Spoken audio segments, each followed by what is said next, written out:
Constable തള്ളിക്കോളൂ.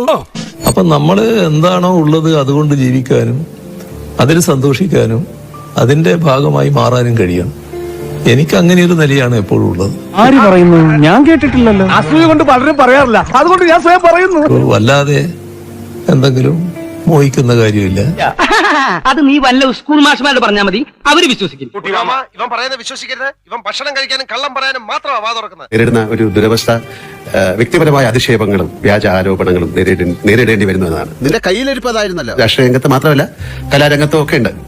വ്യക്തിപരമായ അധിക്ഷേപങ്ങളെ അങ്ങ് ഒരുപാട് നേരിട്ടിട്ടുണ്ട്. അയ്യോ, ഓർമ്മിപ്പിക്കല്ലേ പൊന്നെ. അതൊന്നും സാരമില്ല, ഇവൻ ഇതൊക്കെ പറയുവാ. ഇങ്ങനെ പതരാതെ നേരിടാൻ പ്രാപ്തനാക്കിയത് അങ്ങയുടെ രാഷ്ട്രീയ പശ്ചാത്തലമാണോ? സത്യമാണെങ്കിലും എനിക്ക് അംഗീകരിച്ചു കൊടുക്കാൻ പറ്റുമോ? മനസ്സെപ്പോഴും ക്ലീൻ ആയിരിക്കണം.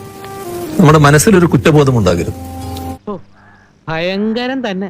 നിങ്ങളൊരു ആരോപണം ഉയർന്നു വരുമ്പോൾ ആ ആരോപണത്തിന്റെ ഭാഗമായുള്ള എന്തെങ്കിലും ഒരു അംശത്തിന്റെ പങ്കാളിത്തം നമുക്കുണ്ടെങ്കിൽ നമുക്കൊരു കുറ്റബോധം വരും.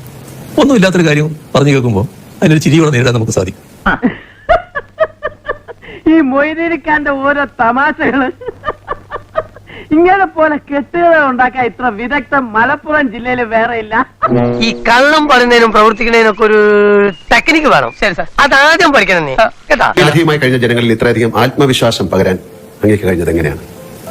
ഞാൻ എപ്പോഴും പ്രായോഗികമായ കാര്യങ്ങൾക്കാണ് പ്രാധാന്യം കൊടുത്തിരുന്നത്. അതൊക്കെ നാട്ടുകാർക്ക് അറിയാവുന്ന കാര്യമല്ല. കുടുംബത്തെ കയറ്റം കൊള്ളൂല്ലേ? അതിന്റെ ഭാഗമായി ജനങ്ങളുടെ വിഷമം അതിനോടൊപ്പം നിൽക്കുക എന്നുള്ളത് എല്ലാ കാലത്തും സ്വീകരിച്ചു വന്നിട്ടുള്ള കേൾക്കാൻ നല്ല രസമുണ്ട്. എന്നിട്ട് സാധാരണക്കാരനായി നിൽക്കുക എന്ന് പറയുന്നത് വളരെ എളുപ്പമുള്ള കാര്യമല്ല. അത് അങ്ങേക്ക് സാധിച്ചു. ആ പറഞ്ഞവനെ ഇങ്ങോട്ട് വിളിച്ചോണ്ടാ അടിച്ചവന്റെ കർണക്കുട്ടി ഞാൻ പൊട്ടിക്കും. സിനിമ സീൻ അത് അങ്ങ് യഥാർത്ഥ ജീവിതത്തിൽ പ്രയോഗിക്കാൻ ശ്രമിച്ചിട്ടുണ്ടോ, സാധിച്ചിട്ടുണ്ടോ? അല്ല, അങ്ങനെ ഞാൻ ശ്രമിക്കാറില്ല. ഇങ്ങനെ ഒരു കള്ളൻ കുറെ നുണ പറയാനും നീയൊക്കെ അത് കേട്ട് വായും പൊളിച്ച് നിൽക്കാൻ എന്തിന്റെയെങ്കിലും പേരിൽ അങ്ങ് പശ്ചാത്തപിച്ചിട്ടുണ്ടോ? പശ്ചാത്തപിക്കേണ്ടി വന്നിട്ടുള്ളൊരു ഘട്ടം പറഞ്ഞാല് തെറ്റുകൾ നമ്മൾ ചെയ്യരുത്. നീ എത്ര പുളു വേണമെങ്കിലും അടിച്ചോ, പക്ഷെ കേൾക്കുന്നവർ കൂടി ദഹിക്കണം.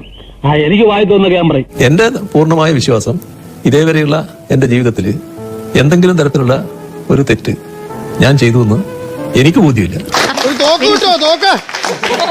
ഞങ്ങൾക്ക് കൊന്നേക്കാരുന്ന്. അങ്ങനെ ഒന്നും ഞാനും ആലോചിക്കാതിരുന്നില്ല. അപ്പൊ എല്ലാം പറഞ്ഞ പോലെ